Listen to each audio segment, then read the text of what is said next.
नमस्ते, मैं हूं अदिति शाह और आप देख रहे हैं न्यूज नेशन का digital platform. Reserve bank of India ने 2000 के नोट को लेकर बड़ा फैसला लिया है। 2000 रुपए के नोट अब नहीं चलेंगे। रिजर्व बैंक ऑफ इंडिया ने एक सर्कुलर जारी कर ये साफ किया है कि वो 2000 रुपए के नोटों को वापस लेगी, लेकिन आरबीआई की ओर से ये भी कहा गया है कि इससे आम लोगों को परेशान होने की जरूरत बिल्कुल भी नहीं है।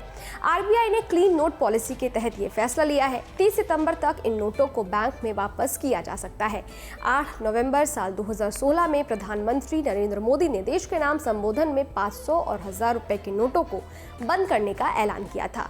इस नोटबंदी का उद्देश्य मनी लॉन्ड्रिंग और ब्लैक मनी को खत्म करना था। इसके बाद सरकार ने 500 के नए नोट जारी करने का ऐलान किया था। तभी 2000 रुपए के नए नोट भी पेश किए गए थे। तो चलिए आपको इस वीडियो में बताते हैं कि 2000 रुपए के एक नोट को छापने में आरबीआई कितने रुपए खर्च करती है। साथ ही ये भी जानेंगे कि क्लीन नोट पॉलिसी क्या है और यह काम कैसे करती है, जिसके तहत आरबीआई ने 2000 के नोटों को बंद करने का फैसला लिया है।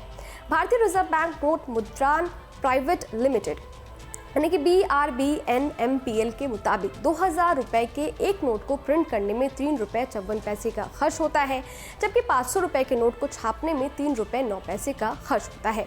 BRBNMPL ने सूचना के अधिकार यानी RTI के जवाब में बताया था कि 500 रुपए के 1000 नोट की छपाई के लिए आरबीआई से 3090 रुपए आरबीआई जो है उनसे वसूलती है। BRBNMPL ने बताया कि 2000 रुपए के 1000 नोटों के लिए आरबीआई ने कंपनी को 3540 रुपए का भुगतान किया था।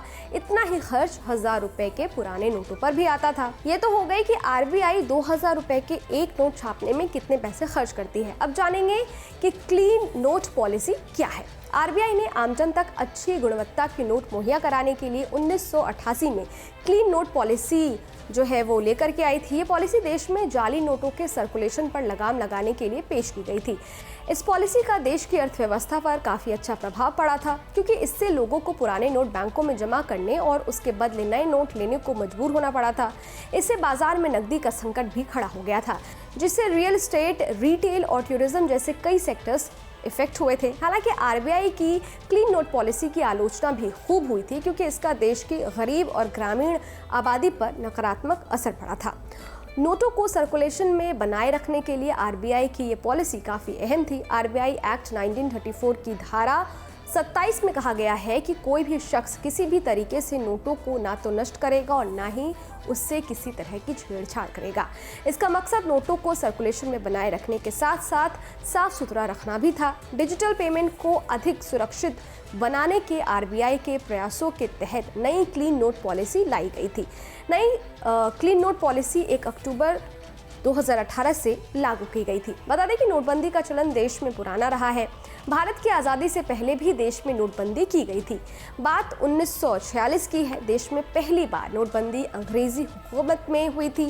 12 जनवरी 1946 को भारत के वाइसरॉय और governor general sir Archibald Vivel ने उच्च मूल्य वाले बैंक नोट बंद करने का अध्यादेश प्रस्तावित किया था। इसके साथ ही 26 जनवरी रात 12 बजे के बाद से 500 रुपए, 1000 रुपए और 10,000 रुपए के नोटों को अमान्य कर दिया गया था।